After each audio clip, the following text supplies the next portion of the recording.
말씀과 기도 가운데 우리에게 은혜 베푸시는 것을 믿습니다. 주님의 은혜가 오늘도 우리와 함께 하시니 우리가 즐거워하며 이 모든 일에 주님을 찬양합니다. 오늘도 우리에게 능력 주시고 주님의 성령을 충만케 하여 주시옵소서. 예수님 이름으로 기도합니다. 아멘.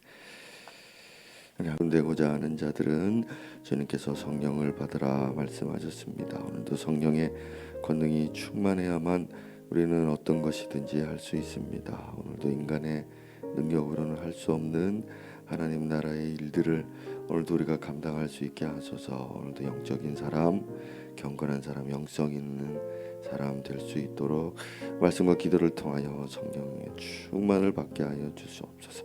같이 한번 기도하겠습니다. 주님, 오늘도 우리는 성령 충만을 간구합니다. 우리는 주님의 일꾼으로 부름받아서 주님의 뜻대로 쓰임받기를 원합니다. 오늘 주님께서 우리와 함께하여 주심으로 우리가 성령 충만을 구하오니 주님께서 말씀과 기도 가운데 깨우쳐 주시고 그것이 우리의 영적 양식이 되고 경건한 사람, 거룩한 사람, 능력 있는 사람 될 수 있게 하여 주시옵소서. 오늘도 우리는 말씀을 깨닫기 원합니다. 주님의 마음을 갖기를 원합니다. 오늘 우리는 기도하기 원합니다. 기도의 능력 있기 원합니다. 기도의 제목이 올바르고 또 기도의 권능이 있어서 우리가 기도하는 것마다 열매를 맺을 수 있고 우리 하나님 응답하여 주시길 기도하오니 주여 성령 충만한 가운데서 기도하고 말씀 듣는 이 아침이 되게 하여 주옵소서. 오늘 하루를 살아가는 데 있어서도 우리가 성령 충만하여야지만 감당할 수 있사오니 주님 우리가 그 뜻대로 행할 수 있도록 성령 충만케 하여 주시기를 기도드립니다. 예수님의 이름으로 기도합니다. 아멘. 자, 하나님 말씀은 마태복음 20장 17절에서 28절입니다. 마태복음 20장 17절부터 교독해 보겠습니다. 예수께서 예루살렘으로 올라가려 하실 때에 12 제자를 따로 데리시고 길에서 이르시되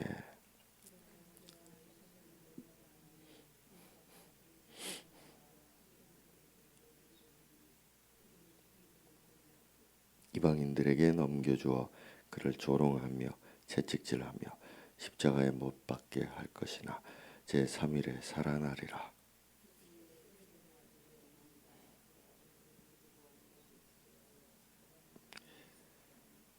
예수께서 이르시되 무엇을 원하느냐 이르되 나의 이 두 아들을 주의 나라에서 하나는 주의 우편에 하나는 주의 좌편에 앉게 명하소서.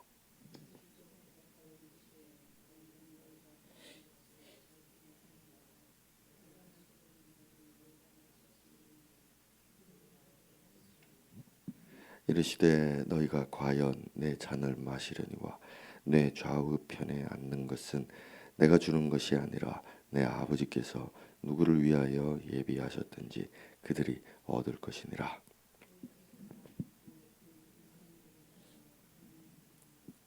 예수께서 제자들을 불러다가 이르시되 이방인의 집권자들이 그들을 임의로 주관하고 그 고관들이 그들에게 권세를 부리는 줄을 너희가 알거니와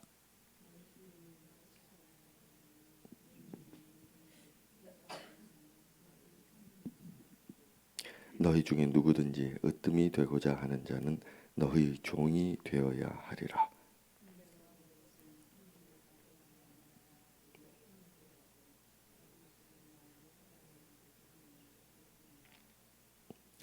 아멘. 자, 예루살렘으로 예수님이 올라가려고 하십니다. 예수님이 다른 병행 구절에 보면은 예루살렘으로 올라가시려고 하실 때 굳게 결심하시고 올라가셨다. 그렇게 기록이 돼 있습니다.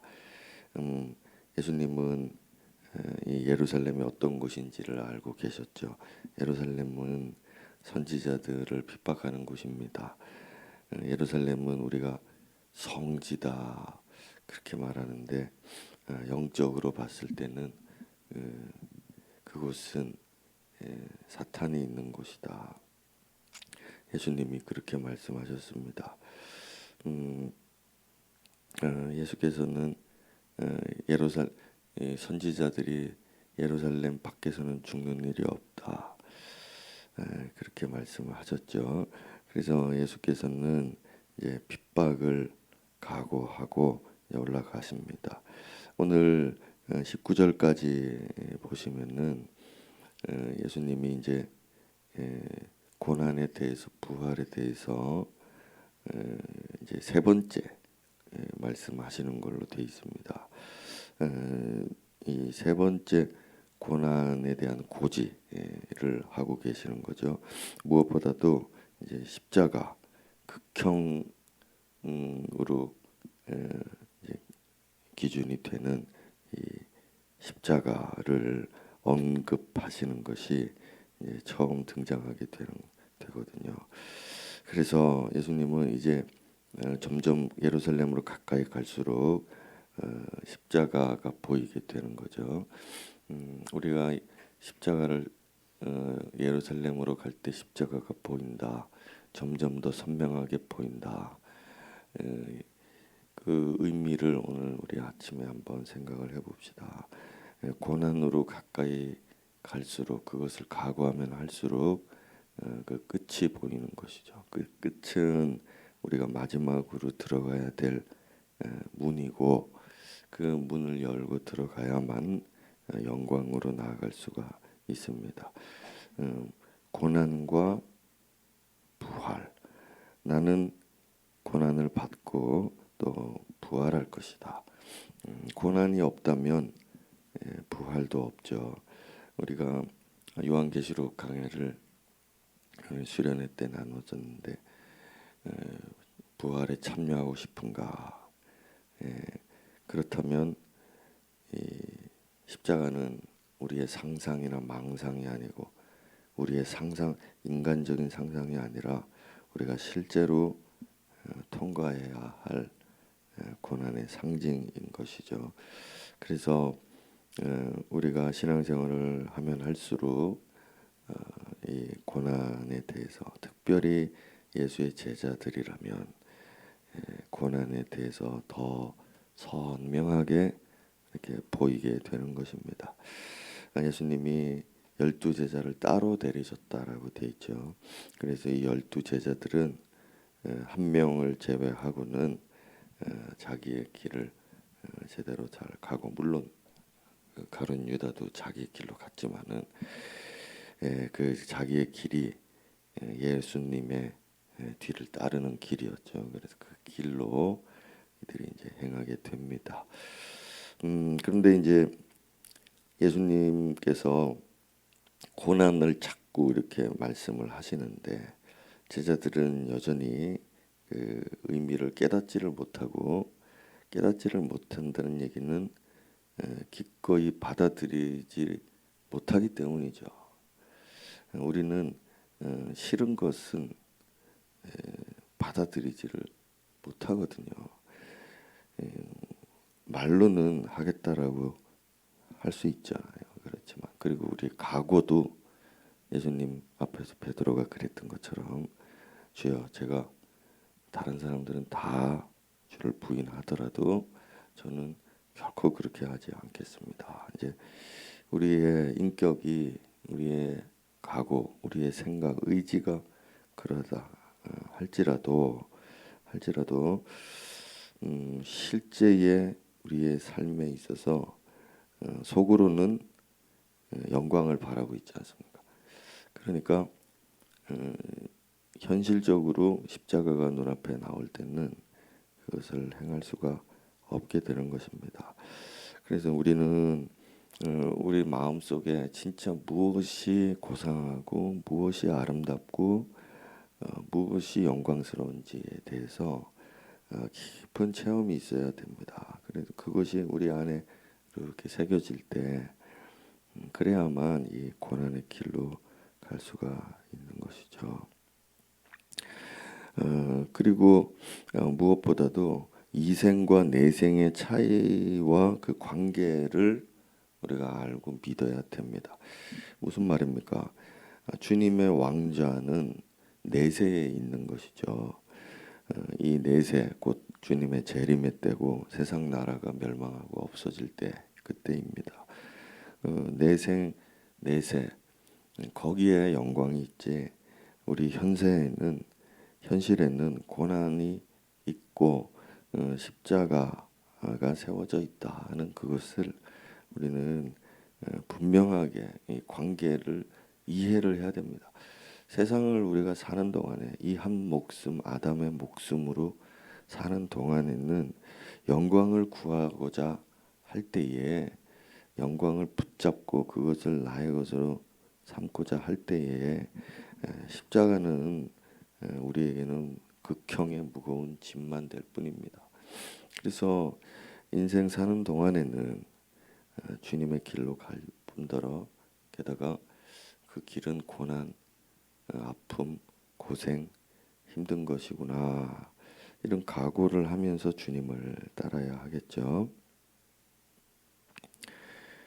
영광을 이 땅에서 받고자 할 때는 결코 예수님 뒤를 따라갈 수가 없는 것입니다. 자, 그래서 20절에 보면은 이제 그런 와중에 예수님은 고난을 얘기하시는데 고난 뒤에 영광이 있다고 하시는데 제자들은 이제 자기들이 영광을 받고자 하는 거죠. 자, 세베대의 아들의 어머니니까 세베대 아내죠. 세베대 아내는 살로메라고 하는 여인으로 추정이 됩니다. 거의 확실시 되는데요. 이 살로메는 마리아, 그러니까 성모 마리아라고 하죠. 마리아가 워낙에 많아가지고 그냥 성모 마리아라고 제가 말하겠습니다. 우리 개신교에서는 성모라는 말을 안 쓰는데 그냥 편의상 성모 마리아라고 하겠습니다. 성모 마리아의 동생입니다. 살로메는요. 그러니까 그렇게 이제 그렇게 추정을 하는 거죠. 여러 성경 구절들을 살펴보면은 이게 병행으로 쓰이고 있기 때문에 그러면은 예수님의 이모가 되죠. 이모. 그리고 요한 야고보는 예수님의 사촌이 되는 것입니다. 그게 이제 연결고리가 맞다면 그리고 게다가 이제 와서 청탁을 하지 않습니까? 청탁을 하는데 그동안 이제 세베대는 이제 부자 집이었거든요. 그러니까 세베대가 예수님께 헌금을 많이 했든지 아니면은 이제 혈육이니까 이렇게 청탁을 하는 것이다. 그러면은 예수님과의 그 혈연의 관계가 좀 더 가능성이 있죠. 그리고 예수님이 요한에게 십자가에서 죽으실 때 요한에게 자기 어머니를 부탁을 하지 않습니까? 너의 어머니다 이제 그렇게 말하고 그러는데 그것이 이제 사촌이니까 가능할 수도 있잖아요.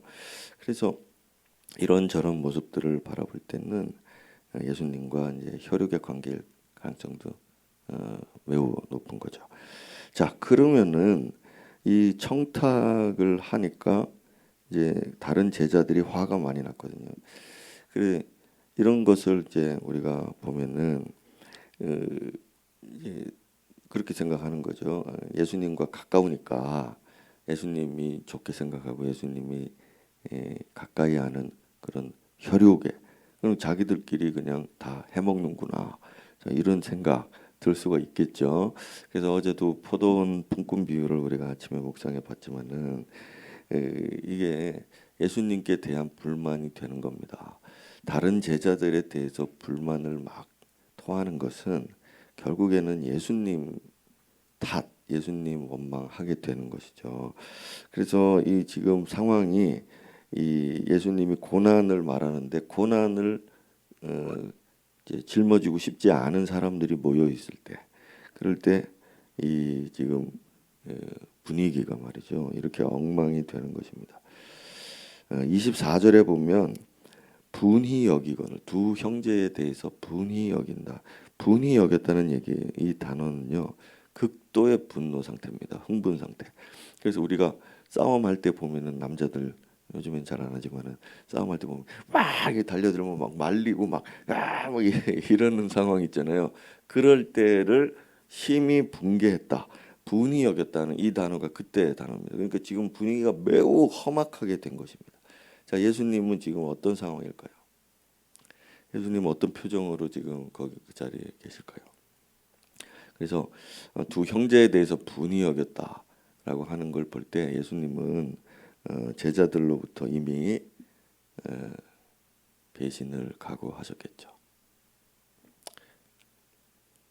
여기에는 나오진 않지만 이들이 십자가를 그 의미를 모르고 그것을 환영하고 있지 않을 때, 그것을 결심하고 있지 않을 때 예수님은 이미 제자들이 나를 배신할 것이다 알고 계시는 겁니다.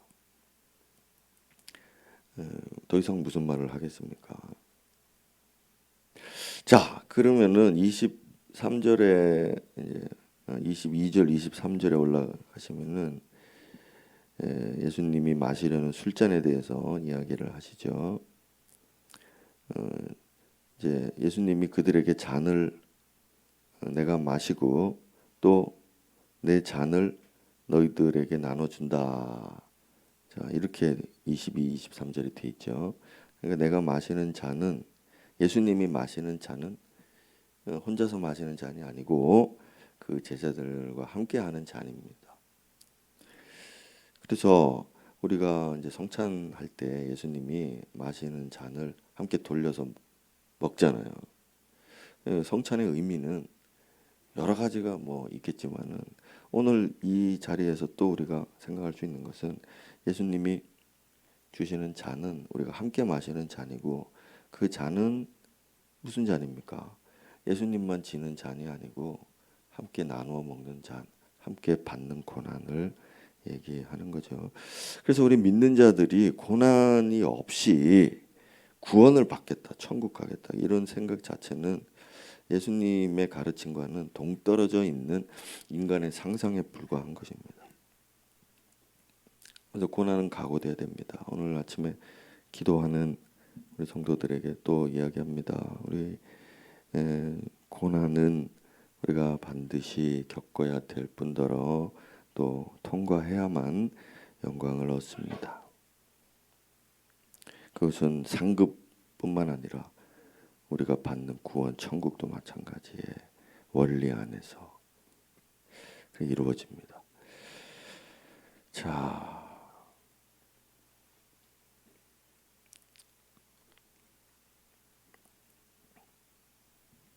다음에 넘어가서 보겠습니다.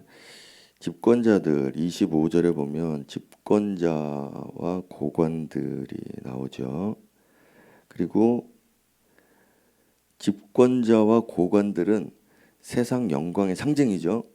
네. 그래서 오늘날과 같은 집권자, 이제 집권자 아콘, 그다음에 고관은 메가스라고 하는 이 단어인데, 이것은 사람들 중에 가장 존귀하고 높은 자들이고 가장 영광받는 자들입니다. 오늘날의 뭐 집권자, 고관하고는 천지 차이죠. 이 집권자들과 이제 비교되는 것이, 너희들은 그렇지 않다라고 말씀하면서 세 가지를 이야기하시는데, 먼저는 26절에 섬기는 자, 디아코노스, 집사라는 뜻입니다. 하인이란 뜻이죠. 하인, 섬기는 자. 그 다음에 27절에 보면은 종이 나오죠. 종은 둘로스죠. 둘로스 노예입니다. 노예. 그 다음에 28절에 보면은 대속물이 나오죠. 대속물은 재물이죠. 재물 곧 짐승입니다. 그러니까 고관 대작들, 고관 대작들 통치자들을 영광스럽고 영광의 상징인 그 사람들이 되고자 예수 믿고 따라갈 때는 예수님이 도리어 반대로 얘기하시는데, 섬기는 자, 그다음에 더 낮은 종, 더 낮은 짐승, 자 이렇게 점점 더 비극적으로 우리에게 말씀하시는 거죠. 그래서 주님을 따라가고 이해하려고 할 때는 점점 더 비천한 존재에 낮추시면서 말씀하시는 주님, 이 세 가지의 비유를 우리가 오늘 마음으로 즐거워하고 받아들일 수 있겠는가? 그 자체는 싫죠. 하지만 예수님이 좋기 때문에 이걸 받아들일 수가 있는 것입니다. 그래서 인자로 오신 우리 성자께서는 예수님은 제자들의 본이 되시는 거거든요. 그대로 따라야 될 본이 되신다, 이 얘기입니다. 내가 마시려는 술잔 또 내가 너희들에게 나눠준다, 이 말씀을 기억하고 예수님은 대속물이 제물이 되려고 이 땅에서 영광의 보좌에 앉으려고 오신 게 아니라 예수님은 짐승이 되고자 오셨다. 이 사실이 오늘 우리를 주님 앞에서 침묵하게 합니다. 오늘 한번 묵상해 보시고 주님만 그렇게 하셔야 되는 게 아니라 우리도 섬기는 자가 되고 종이 되고 또 짐승이 이런 취급과 대우를 각오하며 가야 한다 하는 이 제자도를 12 제자에게만 특별히 얘기하신 주님 마음을 이해했으면 좋겠습니다. 우리 마음은 무겁지만 한번 묵상하시고 또 주님의 뜻을 이해할 수 있으면 좋겠습니다. 30분에 같이 기도하겠습니다. 성지입니까? 아니면 무덤입니까? 오늘 우리가 교회에서 사역하고 12 제자처럼 그렇게 중요한 인물이 되었다라고 할 때 교회는 물론 하나님의 나라이죠. 구원이 있는 곳이죠. 하지만 그것은 예루살렘도 마찬가지입니다. 요한계시록에 두 증인이 나올 때도 성전이 있는 곳, 예수님이 십자가에 못 박히신 곳, 그것이 영적으로 하면 소돔이다, 그렇게 말씀하셨습니다. 오늘 우리가 주님 앞에서 행할 때 우리의 사역의 터전 바라보면 영적으로는 애굽이요 또 소돔이라고도 한다 했던 이 계시록의 말씀을 기억하면서 우리가 교회 안에서 영광을 받고자 할 때에는 소돔의 고관 대작들이 될 것이고 또 애굽의 바로 왕 같은 그런 사람이 될 것입니다. 하지만 주님 앞에서 또 사람들 앞에서 낮아질 때에 그때에는 주님 나라, 진정한 주님의 나라가 우리 가운데 그 영광이 보이게 될 것입니다. 오늘 주님 앞에서 기도하면서 또 교회를 중보하면서 오늘도 주님의 십자가가 있는 곳, 이곳이 나의 무덤이 되게 해주시고 이 무덤에서 오늘도 부활할 수 있는 그런 영광을 내게 허락하여 주십시오. 우리 그런 기도 같이 한번 드리면 좋겠습니다. 기도하겠습니다. 주님 감사합니다. 오늘 우리가 행하는 일들을 교회 밖에서 행할 때에는 사람들이 우리를 칭찬하고 우리를 존경할 것입니다. 하지만 교회에서는 우리는 서로 높아지고자 하는 자들, 그러한 사람들이 많을수록, 그러한 사람들이 가득할수록 교회는 영적으로 소돔이 될 뿐입니다. 오늘도 애국과 같은 소돔과 같은 것이 되지 않도록 우리가 이 교회 섬기고 사랑하며 또 주님 앞에 낮아지고 또 그렇게 겸손히 행할 수 있게 되기를 원합니다. 우리 교회 하나님 기억하시고 교회의 직분자들, 교회의 중직자들과 사역자들에게 이 마음을 허락해 주시고 예수님 우리의 본이 되시니 오늘도 굳게 결심하고 예루살렘으로 올라가고 고난을 받고 부활의 영광을 내세에서 취할 것이라는 이 소망과 기대 가지고 품고 살아가는 우리들이 될 수 있게 하여 주시옵소서. 오늘도 우리에게 겸손한 마음을 주시고 고난을 감내할 수 있을 만큼 성령 충만케 하여 주시기를 기도합니다.